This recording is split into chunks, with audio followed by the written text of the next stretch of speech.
Gue penasaran sih sama nasib anak itu gimana keluarganya. Pagernya gede, tapi rumahnya kecil. Jadi kita mau ngomongin soal apa nih, Bet? Jadi Ibet nih dulu waktu kuliah Dia dari umur 2 tahun bro udah baca kok ininya Jawa. Orang-orang karismatik kayak Bin Smith gitu kan. Kayak nostalgia gitu. Jawa adalah kunci. Oligarki adalah pintunya.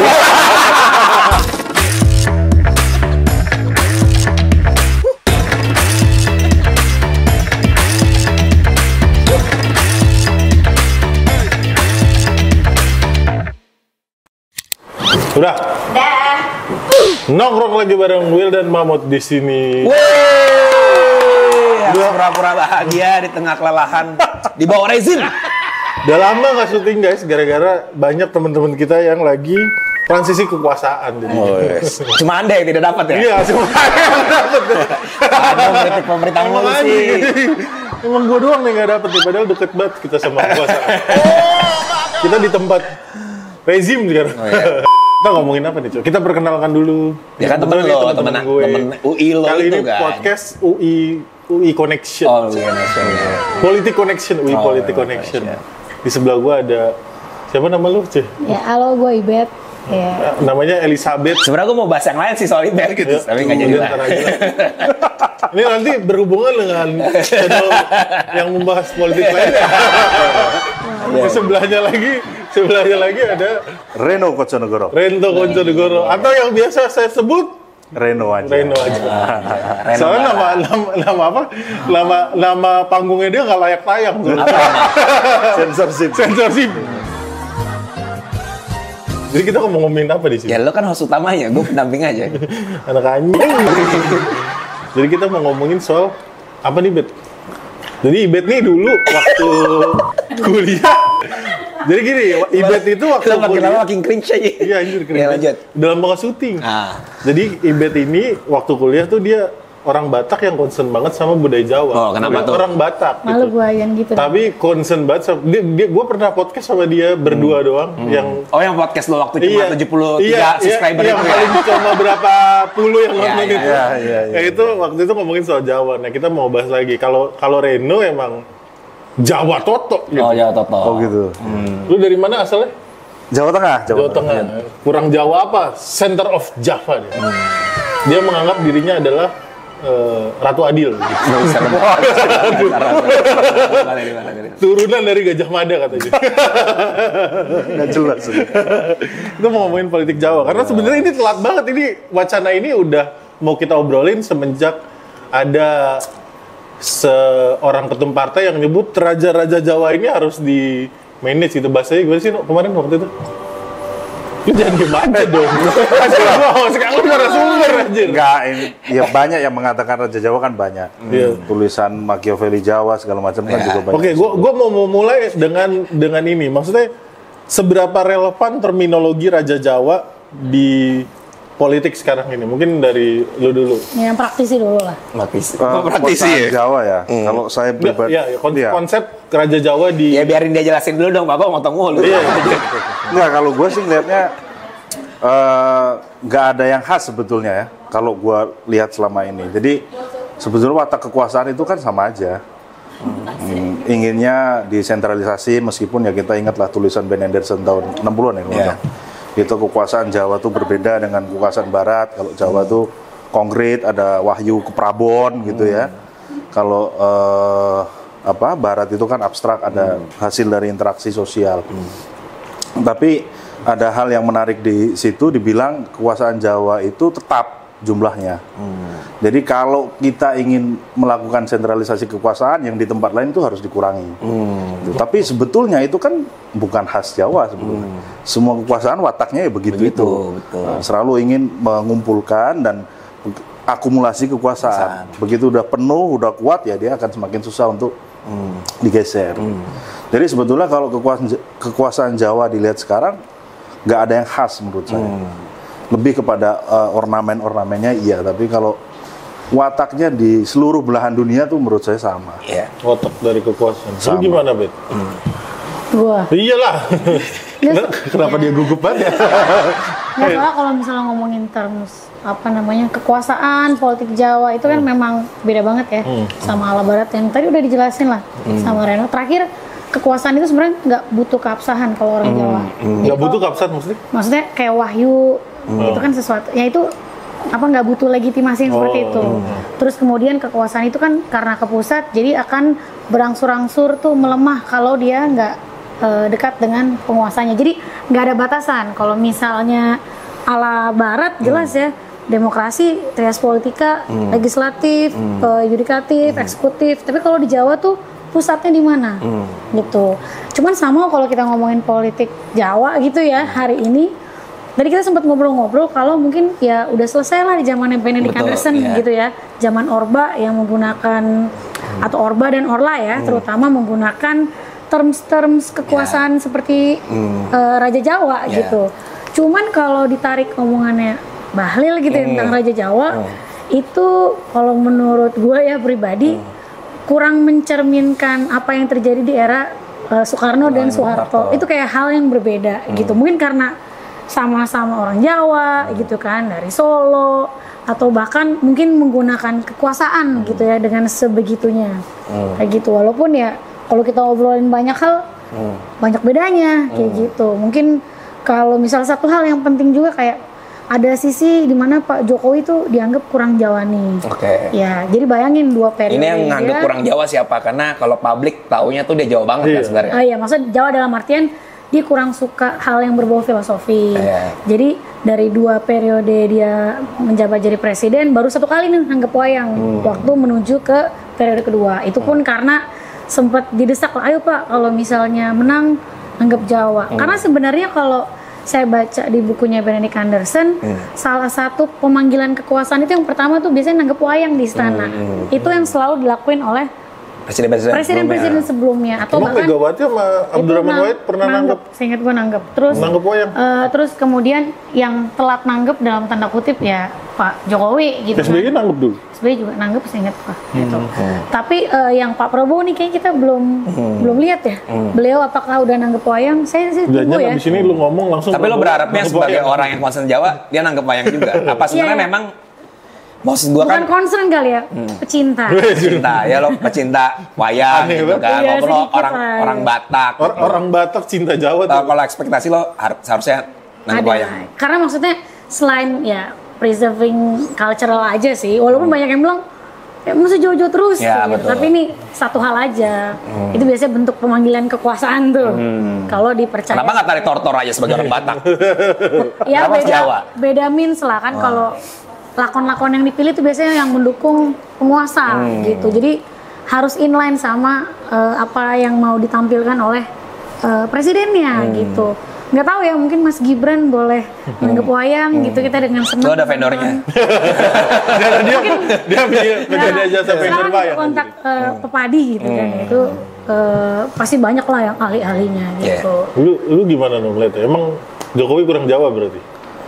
Wayang itu kan sebetulnya kenapa menjadi satu event yang khusus karena kan orang Jawa percaya semua ornamen yang ada di muka bumi ini memang dalam tanda kutip kalau anak sekarang kan ada kodamnya gitu lah. Oh gitu. Iya. Jadi semakin kita dekat dengan seluruh ornamen, mau tombak, mau senjata, mau segala macam itu sama saja kita menyerap tuh, menyerap kekuatan dari benda-benda itu. Makanya kekuasaan Jawa di masa lampau itu dia nggak boleh jauh-jauh tuh dari senjatanya, dan bahkan di pertarungan yang terkenal kayak Arya Penangsang itu kan, itu ya senjata-senjata era itu ya ada namanya. Ini tombak itu kiai apa gitu, ini keris apa, bahkan pencipta senjata seperti Empu itu kan memang dihormati betul waktu itu. Jadi kepercayaan bahwa seluruh ornamen itu ada sumber kekuasaan di situ didekatkan dengan kita, makanya seluruh penguasa ingin mengumpulkan itu. Gitu. Jadi kalau kita lihat juga misalnya yang masih ada videonya itu kan penobatan raja ya, misalnya di Raja Jogja gitu, itu ya ada selalu tuh pusaka-pusaka itu kemudian dikeluarkan dan didekatkan kepada raja yang baru gitu. Kan banyak lah. Itu Jokowi nggak ada ya? Paling sepatu kanvas gitu termasuk. Kompas. Kompas. Ya memang kan kehidupan Maksudnya gak punya kayak Soeharto kayak dulu punya tongkat komando Soekarno ya. karena historical background-nya kan beda. Pak Harto itu kan istrinya orang keraton memang. Ada ikatan ke keraton. Jadi preserving untuk culture di situ tuh juga kenceng. Nah, mungkin cara salaman aja deh perhatiin. Kalau Pak Harto itu kan salamannya dia agak turun gini deh gitu kan. Ya kan? Kalau bisa kita lihat di YouTube tuh beda kalau kita salaman kan begini. Dia agak turun gini. Jadi memang ya dia menempatkan lebih tinggi dia dibandingkan dengan aktor-aktor yang lain. Bahkan Aspri terkenal dulu kan ada pertarungan kuat tuh antara Aspri presiden yang juga kepala Opsus tuh kepala Opsus Aspri ya waktu itu Sujono Mardani salah satunya kan. Itu kan juga orang yang dikenal betul-betul masih kayak dukun lah dalam tanda kutip. Bahkan kalau teman-teman baca di media ya ada dubes yang kaget gitu ketika berkunjung terus ada orang penting di pemerintahan Pak Harto tuh jalan kaki nyeker gitu. Terus ya misterius gitu loh tampaknya. Kan nggak mungkin pejabat nggak pakai sepatu segala macam. Dia nyeker memang kayak lagi tirakat kalau bahasa orang Jawa itu tirakat. Makanya menyepi itu kan sebetulnya makanya saya bilang nggak khas itu kan dalam kehidupan beragama kan juga pemimpin kayak nabi segala macam itu kan memang dia menjauhi keramaian tuh untuk memperoleh wahyu kan. Nah di Jawa juga sama pemimpin yang masih memegang teguh itu kalau ada goro-goro, ada kasus itu dia menyepi untuk melakukan tirakat untuk minta petunjuk. Jadi ya paling ornamen-ornamen itu yang kemudian agak membedakan dibandingkan dengan kekuasaan yang lain, tipe yang lain. Ya, tapi pertanyaan gue gini mas. Jadi gue ngeliat kan sebenarnya kalau kita baca buku Ben Anderson juga ya, itu dia ngeliat dalam konteks order lama, terus dia nganalisa order baru. Dan maksud gue tuh dalam kondisi budaya pop masyarakat tuh nggak seliar sekarang nih. Ya, dan waktu itu masih medianya salah satu penetrasi komunikasi politiknya lewat layang gitu kan. Nah sedangkan landscape media kita udah berubah banget nih. Total. Dan jadi gue nggak aneh kalau seandainya yang digunakan Jokowi itu metafora Avenger ketimbang Jawa-Jawa itu gue aja agak ngerti gitu. Lebih relate gitu kan masa relate apa enggaknya. Tapi yang mau gue tanya apakah mitologi atau folklore Jawa ini masih laku nih di era demokrasi elektoral kita sekarang gitu bos? Kalau menurut kalian gitu pembacanya? Somehow masih laku sih. Masih laku? Masih laku. Itu kan kayak pemikiran ya.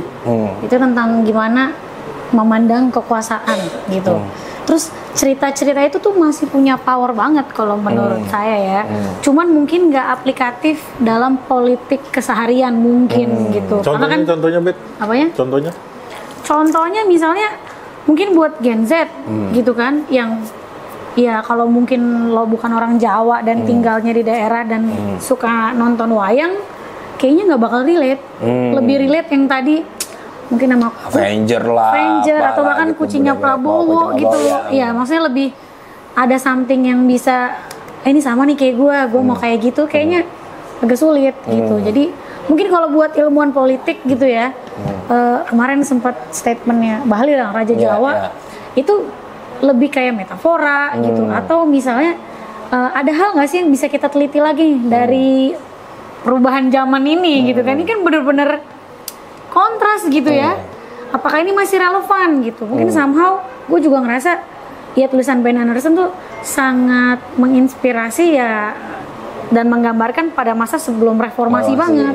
Tapi setelah reformasi gue lebih kayak apa ya? Lebih relate sama tulisan-tulisannya Fedi Hadis gitu ya. Lebih ngomongin kelompok oligarki, elit politik gitu. Walaupun memang orangnya itu-itu aja. Oh gimana sih ternyata oligarki zamannya Pak Harto, terus mereka itu beradaptasi di zaman ini. Jadi kayak kok bisa ya demokrasi yang sebenarnya harusnya menghasilkan quality yang makin tinggi. Terus kan sebenarnya demokrasi tuh gue mengutip gitu ya dari beberapa orang, artinya kan sirkulasi elit. Ya, betul. Ini elitnya itu aja, yang nyapres itu aja. Oligarkinya cuman ganti baju, ganti partai. Kok mereka mampu sih beradaptasi? Itu kalau gue kutip tulisannya Jeffrey Winter segitu kan. Itu yang lebih relevan mungkin, tapi tetap dibalut dengan konsep Jawa, di Jawa tadi. Cuman kayak oligarki sultanistik lah bahasa dia kan. Iya, bahasa dia sultanistik gitu. Mungkin zaman sekarang lebih relate-nya ke arah kita melihat gimana kelompok oligarki itu bisa beradaptasi zamannya Jokowi nih. Dia kan menghasilkan elit-elit baru gitu. Kayaknya lebih masuk di situ kalau zaman sekarang dibanding ideologi untuk tetap sentralistik. Ya, gua nggak tahu ya zamannya Pak Prabowo apakah dia akan mengembalikan itu seperti zaman Orde Baru. Iya kayak gitu kan, gimana nih? Kenapa jadi tidak yakin sama pendapat Anda? Enggak, karena kan kalau kayak misal batas yang tipis antara keluarga dengan publik, itu kan sebetulnya di konsep Barat udah ada paternalistik atau patrimonial gitu. Yang kemudian turunannya adalah ya tidak bisa membedakan antara tugas publik dengan tugas personal. Jadi kayak pemimpin tuh kayak bapak kita gitu. Jadi watak kekuasaan yang berjalan akhirnya kalau pemimpin salah tuh ya jangan diumbar keluar.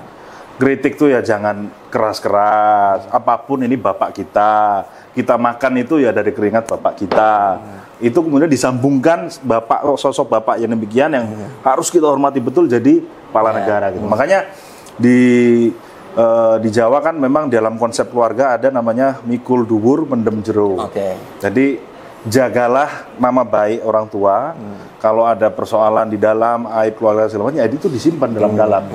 Nah, ketika kita nggak bisa membedakan ruang publik sama ruang privat, mikul dhuwur mendem jero ini kemudian jadilah norma utama kekuasaan yang kemudian tidak memunculkan diskursus dalam pengambilan kebijakan. Jadi saya melihat makanya watak kekuasaan sama, itu hanya beda nama aja. Kalau Barat melihatnya ya ini negara patrimonial, paternalistik, tapi kita melihatnya ya ini mikul dhuwur mendem jero gitu. Karena kan di Jawa kan unik memang. Nah, uniknya paling kayak gini ya. Mungkin kayak misal ditawari makan gitu ya. Itu kalau kita langsung mau, kalau di Jawa tuh kan kenapa nih orang nih gitu. Apa istilahnya geragas banget gitu loh. Semua langsung disikat gitu. Terus makanan ada di meja dihabisin semua gitu misalnya. Itu kayak lu sih kayaknya. Nggak disisain itu kan dianggapnya geragas. Makanya kemudian ramai anekdot gitu ya. Gus Dur di MPR dulu pernah bilang hati-hati kalau sama orang Jawa katanya.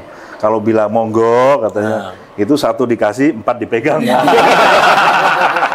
Satu dikasih 4 dipegang. Gitu. Itu monggo, hati-hati, itu Gus Dur. Juga ya. Gitu.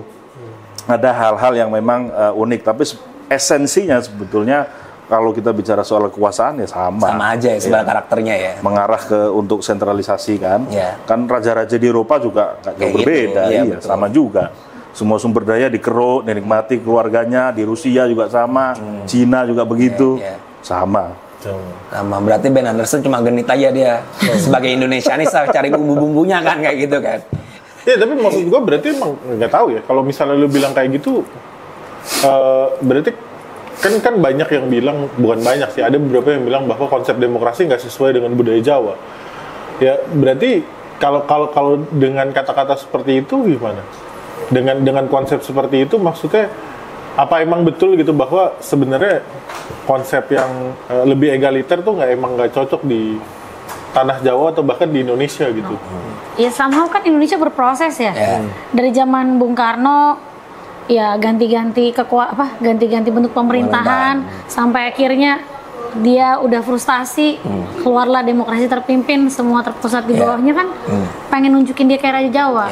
Yang gue tangkap sih sebenarnya Ben Anderson itu tuh kayak dia ngeportray suatu fenomena dan dia bisa memformulasikan kenapa bisa terjadi ideologi apa sih sebenarnya yang terjadi di bangsa ini nih sekian puluh tahun gitu. Oh ternyata patternnya sama tentang konsep kekuasaan Jawa itu sendiri gitu.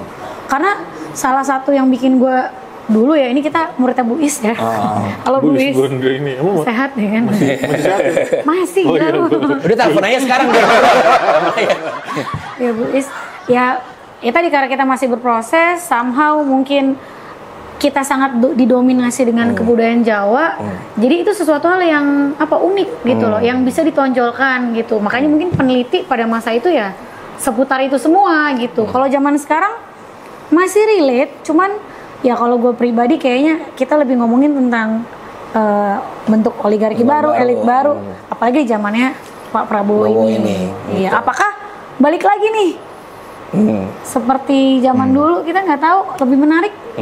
Itu yang berusaha dijelaskan kan oleh para akademisi. Ya mungkin nih kan praktisi ya. Dia tahu cerita di balik cerita gitu kan. Nih kayaknya. Bagian kalau apa tadi yang Mama tanya tuh Jawa ya. Ya Jawa mana kan Jawa kan juga beda-beda. Ya. Ada pesisir utara, Pantura, dari sisi musik aja lain. Dangdutnya koplo, buka didik jos sana. Ada yang ya culture-nya tuh juga beda. Ada Banyumasan, kemudian ada keraton kan. Jadi semakin dekat keraton ya semakin halus karena semakin dekat dengan kekuasaan gitu. Jadi memang beda karena pesisir itu kan dalam kekuasaan Mataram Islam kan juga tempat pertama yang dalam tanda kutip diserahkan ke VOC waktu raja-raja Jawa ini berantem nih, saling pengen berkuasa satu sama lain, minta bantuan VOC, syaratnya adalah VOC akan bantu kalau ngasih beberapa wilayah di pesisir. Nah, ketika beberapa pos-pos kayak misalnya di Semarang gitu ya, kemudian di Tuban dan segala macam itu dikuasai oleh VOC, ya otomatis hubungan dagang kan semakin mudah mereka. Jadi masyarakat untuk menilai menerima nilai-nilai luar tuh lebih kosmopolitan lah. Ya, kosmopolitan dibandingkan dengan Jawa dalam tanda kutip yang lebih ke agraris ini yang pedalaman gitu. Jadi kalau lebih egaliter segala macam lah, kalau Jawa pesisir mah santai biasanya. Jawa pesisir lebih egaliter. Iya, relatif lebih ya keseharian juga pakai ngoko dalam bahasa tuh bahasa Jawa yang umum lah. Nggak harus pakai kromo, apalagi pakai kromo inggil gitu. Kalau di dekat-dekat keraton kan mayoritasnya zaman dulu apalagi itu ya hampir semuanya meskipun anak-anak tuh ya ngerti lah untuk ngobrol bahasa kromo. Tapi kalau anak pesisir sekarang apa lu bikin konten sekarang di pesisir Pantura, barbar semua. Salah satunya tempat gue Banyumas bro, ngelawan hierarki bahasa Jawa apa itu dihancur-luburkan. Tapi gue seneng sama pendapat lo soal kalau politik Jawa itu bahasa kasarnya semakin dekat kekuasaan dia akan punya semacam norma kekuasaan sendiri dan semakin jauh semakin egaliter lah bisa dibilang gitu ya. Masalah lebih itu. Nah ini gue jadi mengimajinasikan gitu kan. Kalau kata Aidit kan dulu Jawa adalah kunci nih. Ya kan? Jawa adalah kunci. Konteksnya tapi beda. Iya kan ada penduduk kayak ini apa dan semacamnya konteks politik aktor-aktor pada waktu itu. Dan hari ini juga menurut gue Jokowi bikin lompatan yang menurut gue rada radikal juga gitu. Yang awalnya ibu kota di Pulau Jawa, nih ke Kaltim. Nah, si pendukung IKN datang lagi. Pendukung IKN. Yang gue mau tahu adalah, apakah ini juga akan mengubah selain geopolitik tentunya ya, ini mengubah soal maksudnya perilaku atau tradisi politik Jawa itu gitu, atau akhirnya tetap sama aja kalau memang elit-elitnya dari Jawa gitu bos. Kalau menurut lo gitu. Kalau pindah ibu kota kan sebetulnya di masa lalu kayak terutama Mataram Islam udah biasa kan namanya pindah keraton gitu, boyongan lah kasarnya. Dan peristiwaan juga macam-macam. Ada yang ingin lepas dari bayang-bayang nama besar ayahnya. Ada juga yang karena diserang oleh Trunojoyo waktu itu kan keraton habis. Ada rame juga karena geger pecinan konflik waktu itu di situ kan. Jadi kalau nggak salah sekitar 4 kali tuh keraton berpindah. Mulai dari Kota Gede, Pleret, kemudian Kartosuro, kemudian ke Surakarta tuh pindah terus tuh. Ya meskipun lokasinya tidak terlampau berjauhan ya, tapi pemindahan itu tuh memang hal yang biasa. Nah, apakah kita ngerti? Ya alasan teknokratis tentu ada, tapi kan kita bicara sekarang IKN pindah itu dalam sisi analisis politik Jawa kan. Apakah misalnya bisa jadi Pak Jokowi selama ini kan ya semua pemimpin kan pasti tidak mau disebut lebih kecil dibandingkan dengan pemimpin sebelumnya. Dan ketika berkuasa juga tidak mau ada matahari kembar karena sejatinya matahari kan cuma satu. Nah bisa jadi Pak Jokowi mau menuntaskan itu, dia ingin dikenang sebagai orang yang bisa memindahkan ibu kota, jadi dalam tanda kutip lepas dari bayang-bayang pemimpin masa lalu. Karena kalau di PD Perjuangan kan malah Bu Mega tuh nggak mau lepas dari Bung Karno, jadi selalu ada turunan ideologis lah dari Bung Karno dipasang, kemudian di bawahnya ada Bu Mega, terus sekarang Mbak Puan. Gitu. Nah kalau Pak Jokowi mungkin beyond daripada itu, dia pengen dikenang sebagai ya udah, gua sosok sendiri memindahkan ibu kota sebagaimana raja-raja Mataram Islam dulu berpindah dan punya keraton sendiri membangun sendiri, kasih nama sendiri gitu. Menarik Alexis ya. Lu gimana? Ada pendapat soal itu? Ya sebenarnya kita mesti lihat lagi konteksnya, karena kan di satu sisi mungkin Pak Jokowi orang Jawa memang gitu ya, tapi nggak yang senjawani itu. Maksudnya dalam artian dia pada masa banyak 2 periodenya itu nggak menggunakan banyak hal kejawaan gitu ya untuk legitimasinya gitu. Walaupun ada, cuman ya beda level lah zaman Pak Harto. Ini kalau sedikit balik ke zaman Pak Harto, gue pernah datang ke conference, ada yang presentasi itu konteks tahun 68-69. Ini sejarawan. Jadi dia itu cuman meneliti tentang satu orang dubes dari, gue lupa deh, pokoknya guru bahasa Inggrisnya Pak Harto pertama. Jadi si orang orang Australia ini dia itu kayak ditempelin banyak orang untuk kasih tahu Pak Harto ini iyanya iya enggak atau iya tidak. Karena yes or no kan kalau bahasa Inggris kan. Sementara kalau bahasa Inggris bahasa Indonesia Bapak suka? Yes. Ya. Jadi kayak nada itu ternyata bisa dijadiin satu penelitian gitu, disertasi gitulah. Jadi kurang kerja mat orang yang pikir-pikir. Tapi menarik. Jadi konteksnya dari si guru bahasa Inggrisnya Pak Harto pada masa itu gitu, dan dia ngejelasin dengan menurut gue cukup bagus, cukup singkat dan padat. Jadi pada pertama kali Pak Harto naik, banyak orang tuh pengen tahu nih Pak Harto tuh iya atau yang enggak, karena nggak ngerti. Dan si guru bahasa Inggris, gue lupa nih konteksnya Mister siapa lah, itu yang diminta, itu sudut pandangnya itu yang dijadiin tulisan gitu. Jadi lucu ya, karena memang orang itu pengen ada panggung depan, panggung belakang kan. Gitu. Wayang itu kan kita bisa tonton dari 2 sisi kan, dan ada panggung depan dan panggung belakang. Jadi mungkin inspirasi salah satu projection dari kehidupan sehari-hari jadilah kesenian wayang. Itu bisa kita tonton dari sana yang di balik layar, bisa dari yang ada pemainnya gitu. Ini panggung depan, panggung belakang ya. Jadi kalau Pak Harto tuh bener-bener iyanya itu tuh banyak banget ya. Tergantung nada, terus tergantung gestur tubuh, mimik muka. Jadi, nah ini gue pernah ikut kayak satu course-nya Jeffrey Winters dulu di SGPP. Dia ngomong nih, gue hanya mengutip dia. Jadi kalau Pak Harto itu setiap kali kita bukan kita sih, maksudnya setiap kali rapat untuk ngedilin sesuatu hal, menurut Jeffrey Winters gue hanya mengutip. Ini kayak kalau dia bilang iya atau enggak, itu dia nggak akan ngomong gue kasih proyek lo sekian-sekian. Itu kayak terlalu kasar. Kita tuh nggak begitu, Bapak tidak begitu. Jadi nanti setelah itu rapat akan ada staff-staffnya yang menginterpretasikan. Maksudnya gini loh, paham kan? Untuk mendapat. Jadi sesuatu hal tuh nggak boleh belak-belakan, nggak boleh kayak greedy, geragas, nggak boleh terbuka. Jadi even dalam rapat yang penting sekalipun. Jadi gue pernah nonton juga nih, maaf ya ini gue ngulang-ngulang gue pernah. Jadi kayak satu video itu Pak Harto ditanya sama anak kecil, Bapak intinya jadi presiden lagi atau enggak sih gitulah ibaratnya. Kenapa presiden cuma satu? Oh iya, yang itu. Ya. Terus Bapak kan gue penasaran sih sama nasib anak itu gimana? Keluarganya nggak ada yang pernah meneliti apa ya? Nasib anak itu dan keluarganya. Siapa yang suruh kamu tanya? Siapa yang suruh kamu? Iya kan? Kenapa kok nanya begitu? Iya, kenapa nanya? Siapa yang suruh nanya begitu? Siapa nanya nih? Saya sendiri gitu kan. Wah, ini aktingnya jago nih. Itu kan artinya ada kemarahan yang memuncak. Gue aja nonton takut. Iya, makanya gue penasaran nasib anak itu dan keluarga. Udah jadi komisaris sekarang katanya. Makanya ada yang meneliti nggak ya soal video itu siapa yang? Jadi makanya gestur itu kan harus yang dijaga seperti itu. Mungkin balik lagi ya zaman sekarang kalau Pak Prabowo mungkin orangnya lebih straightforward ya. Dulu sempat dikritik tuh kayaknya Pilpres 2 sebelumnya ya, yang Pak Prabowo pakai keris di depan, pakai mic-nya Bung Karno tuh kan, gue lupa tuh.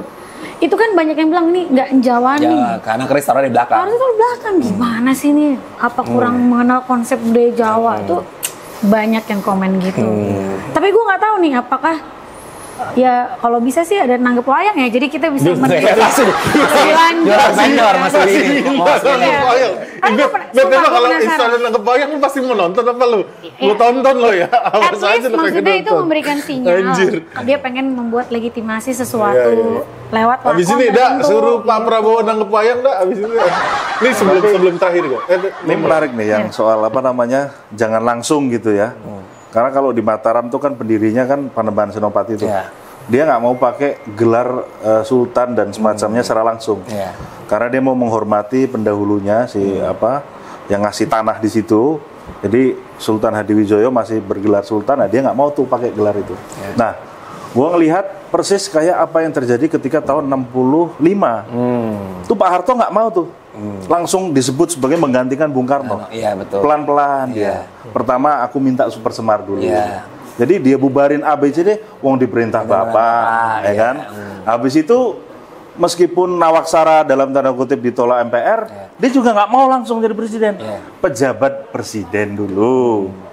Baru habis itu setelah menurut dia udah aman semua, barulah saya presiden, gitu loh. Dan nggak mau kan juga dia kemudian berkantor di istana. Kemudian terciptalah ruang rapat khusus Binagraha yang sekarang jadi kantor. Iya kan. Dia nggak di core-nya gitu. Dan untuk menerima para menterinya kan nggak di istana kayak Bung Karno.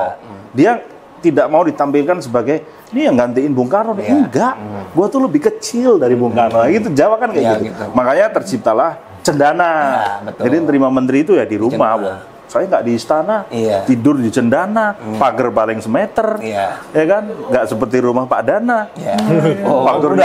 Pagarnya gede, tapi rumahnya kecil. Jadi nggak ada istilah dipanggil ke istana, nggak dipanggil Bapak ya ke cendana.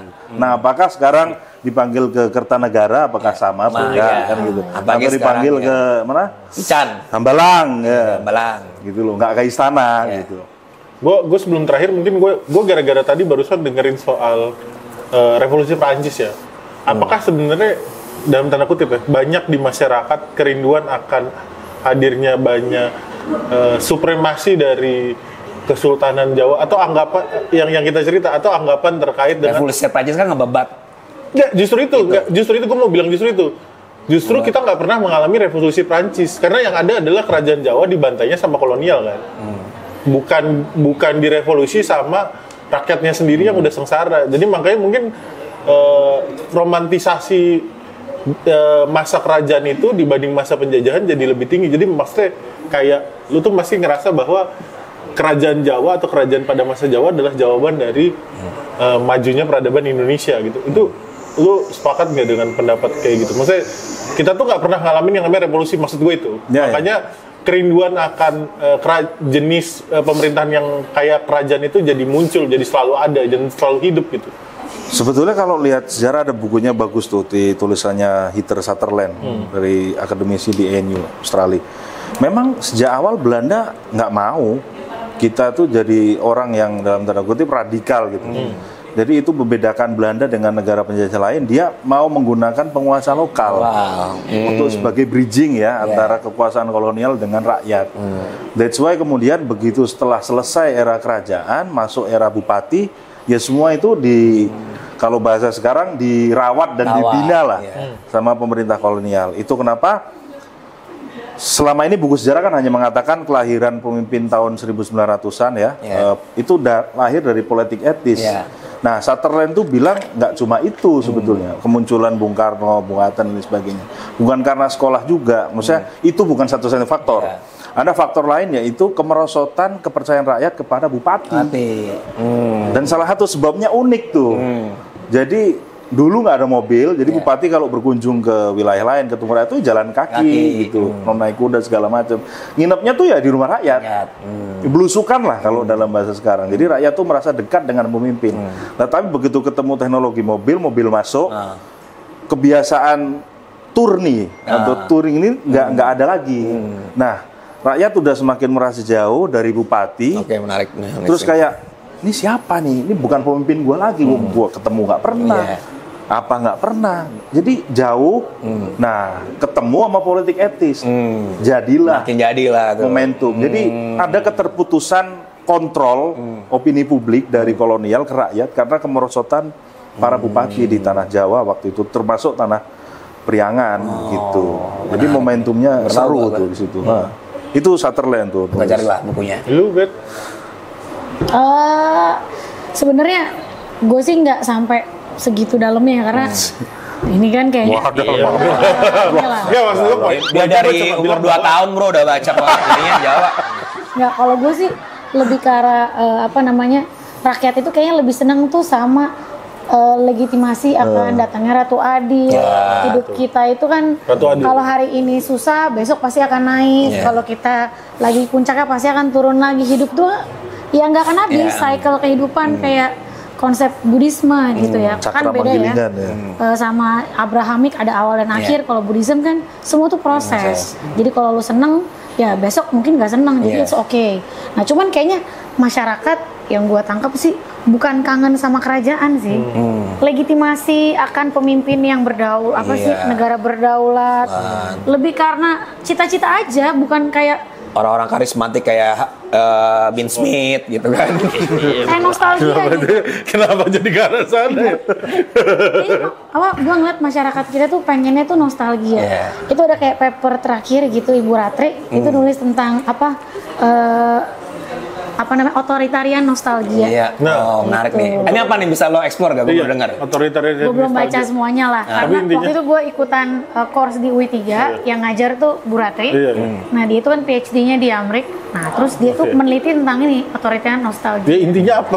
Bukan background si penulis. Kurang lebihnya lah, karena kan gue nggak bisa akses semua ya. Itu dengar dari cerita beliau. Jadi kayak kita itu punya kerinduan akan masa lalu gitu loh. Tapi konteksnya kan udah beda ya hari ini. Nah itu yang dibahas lebih detail. Kita cari. Selalu ada kayak gitu. Dan tren di Asia Tenggara ya orang-orang lebih suka sama sosok-sosok pemimpin otoritarian kapitalisme kan sekarang kan. Yang istilahnya bodo amat demokrasi, yang penting ekonomi gue tumbuh gitu. Kayak kemakmuran. Katanya Burhanuddin kayak gitu. Kata gua. Bukan kata lu. Oke, ditutup. Ini udah 5 menit lagi memorikan kita habis. Udah habis. Iya, tapi maksud gua seru tapi. Kalau lu pengen berpesan mengenai ke Pak Prabowo menanggapi Jawa-Jawa ini gimana, Cok? Jawa-Jawa gimana? Ya maksudnya apa yang bisa beliau ambil dari politik Jawa atau langsung jadi ditawarin jadi advisor, Pak. Iya dong. Kan siapa tahu bisa masuk ditawar sama orang yang berkuasa lagi. Ini kan dia lagi jobless nih. Jadi semua budaya sama lah. Kenapa jadi moderat gitu ya? Ya enggak, semua budaya pada akhirnya sama kan. Maksudnya mengajarkan kebaikan, hasta-brata segala macam dijaya. Ya, yang penting jalankan konstitusi dengan sungguh-sungguh lah maksudnya dengan rakyat semua. Bijak. Cocok nggak proposalnya? Aman. Ya tadi gara-gara lu ngomong Astabrata, jadi kayak konsep pemimpin yang ideal. Ya kalau bisa sih di rezim yang ini tetap pemimpin itu mencerminkan sesuatu yang baik-baik lah gitu ya, yang nggak nafsu kekuasaan, terus yang menjaga menjaga semesta gitu loh. Jadi biar nggak ada goro-goro. Kan kalau di lakon pewayangan tuh biasanya tuh dimulai dari yang tadinya tenang, tiba-tiba datang monster yang mengacaukan semesta. Terus di sisi lain ada seorang kesatria yang semedi mengumpulkan quest for power, terus melawan musuh sehingga semestanya tenang lagi. Nanti ada lagi goro-goro lagi, datang Ratu Adil lagi. Itu semua plot wayang tuh kayak gitu ya. Sama mungkin pesannya satu lagi tadi ya. Nah, lupa nanggep wayang berarti. Wayang di sana. Penting nanggep wayang di sana, jangan lupa. Saya akan nonton. Kesimpulan, Cok. Lo lah, kan lo host utama, kita kan pendamping aja. Apa, gue sejujurnya ini perbincangan antar teman aja sih. Gue menarik kesimpulan yang banyak sih. Tapi gue menangkap satu hal bahwa ya mungkin kalian berdua, gue mendapat pencerahan bahwa sebenarnya kekuasaan Jawa tuh sama aja kayak kekuasaan yang lain, nggak sebegitu uniknya yang kayak tadi lu bilang. Mungkin itu yang harus semua watak kekuasaan ya sama mau di dunia manapun. Cuma mungkin keunikan Jawa ya karena ada sejarah panjang, dan apalagi sejarah panjangnya semua budaya punya sejarah panjang yang kebetulan nyatet orang-orang Jawa iya, lah gitu aja. Sama tradisi folklore lebih jalan. Maksud gua mau contohin misalnya kalau di Thailand tuh sekarang masih ada budayanya belum putus. Kalau kayak di Kamboja, di Vietnam, kita contohin di Asia Tenggara aja. Atau soalnya kalau Malaysia kan masih masuk ke sini, Kamboja, Vietnam tuh kan dulu dia kerajaan juga sendiri tuh. Tapi terpotong begitu saja dengan tiba-tiba misalnya kayak rezim-rezim yang udah tuh detach banget. Kalau gue ngeliatnya politiknya kayak detach banget, nggak ada tuh istilah konsep apa ya, gue lupa nama kerajaan Vietnam apa atau kerajaan Kamboja yang seperti itu tuh bener-bener detached di belakang itu. Nggak ada keunikan bahwa unsur-unsur kerajaan Jawa dan segala macamnya yang kayak di Indonesia ini, keunikan itu. Makanya sampai muncul istilah ini raja-raja Jawa ini mesti di-maintain gitu. Itu nggak mungkin muncul lah di politik Kamboja. Kalau politik Kamboja ada Pol Pot. Nah itu Vietnam ada Ho Chi Minh. Maksud gue itu mungkin keunikannya dari sisi itu, sejarah panjang. Udah gitu sebelum reformasi ini terus dipakai dan dilestarikan dalam tanda kutip sih oleh Presiden Soekarno dan Soeharto, presiden pertama kedua itu sih mungkin. Tapi watak kekuasaannya tetap sama. Ya kalau dari gua sih, gua nganggep bahwa politik Jawa ini akan jadi tantangan luar biasa di tengah banyak perubahan ya. Kayak sekarang aja kalau kita dulu masih mahasiswa emang dicocok-cocokin tuh, wah Soekarno sosok itu apa yang babatan Najawi apa sih yang Petruk dan semacamnya. Padahal di TikTok dicocokin sama Hokage, Pak. Pertama sampai itu kan. Maksud gue ini menunjukkan bahwa ada gap seni tradisi budaya nggak ngalir ke Gen Z nih. Yang nanti mungkin dibilang alat wadil dan semacamnya itu nggak relate. Yang kedua sih gue nganggep semoga ada perubahan signifikan ya, karena gue sebenarnya nggak terlalu suka hal yang sifatnya Jawa sentrik nih. Anda memang mendukung IKN tuh. Karena saya ada darah Batak Jawanya. Gitu. Karena menurut gua dengan banyaknya orang campuran kayak gua, itu tuh jadi nggak makin relevan buat kita gitu. Dan mungkin ke depan opsi-opsi politik Jawa mungkin di luar presiden di luar Jawa tuh menurut gua juga makin memungkinkan sih. Gua lebih nanggepnya. Tapi tetap Jawa adalah kunci. Ya sekarang. Sebentar lagi tetap.